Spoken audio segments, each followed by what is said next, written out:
Nabisto ng mga tauhan ng PNP Anti-Cybercrime Group ang umano'y illegal online raffle operation na ito sa San Vicente sa Tarlac City nitong linggo.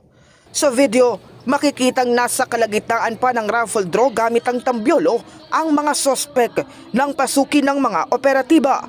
74 katawang naaresto at ang illegal raffle 5 taon na palang isinasagawa sa iba't ibang lugar sa bansa. We have a law enforcement operation in Tarlac City.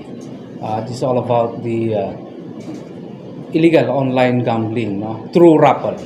May paraffle dito. Based on our verification through cyber patrolling, this operation was already 5 years.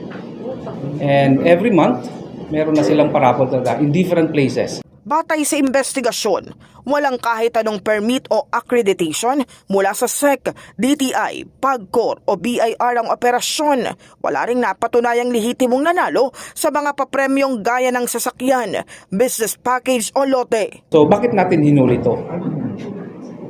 Dahil nung kami ay nagsagawa ng verification sa local government units, sa SEC, sa BIR, PAGCOR, DTI, wala po lahat silang any documents that could prove na legit yung ginagawa nila. So there was indeed a violation of law. Based on the advertisement online, yung pinaka-grand prize nila is Toyota Fortuner worth 4.5 billion. Second is the business package worth 1 million pesos.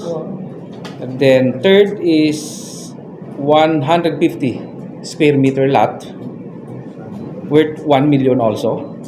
Then meron ding, since today is June, July, merong wedding package worth 500,000.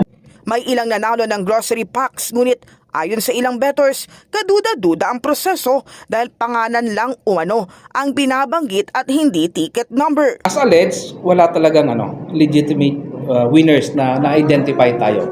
No? Kasi kung ikaw na nanalo, for example, sa isang raffle, talagang kahit pa paano ina-advertise mo dyan sa social media platforms. No? And then, as alleged, sabi ng mga ibang tumataya, yung mga nananalo, it belongs to the inner circle. Yung mga hinuli natin. Parang luto na to. Luto na yun. I was able to talk to one, nagbili ng ticket doon. He spent 250,000 worth of money to buy raffle tickets.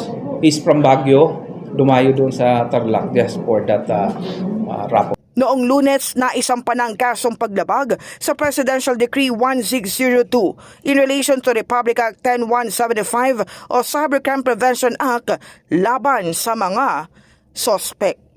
In the heart of changing lives, ako si Brigada Kath Austria ng 105.1 Brigada News FM Manila, The Music and News Authority.